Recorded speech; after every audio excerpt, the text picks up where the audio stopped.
brown scuttly dragons that hunted down the mice and rats in well-organized packs.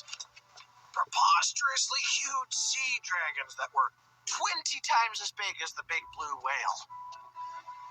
Some say they crawled back into the sea, leaving not a bone nor a fang for men to remember them by. Others say they were nothing but folktales to begin with. I'm okay with that.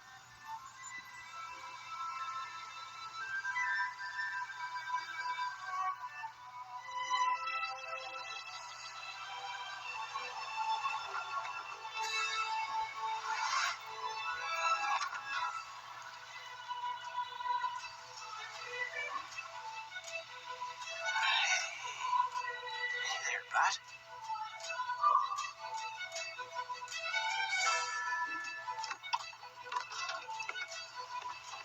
Remember me?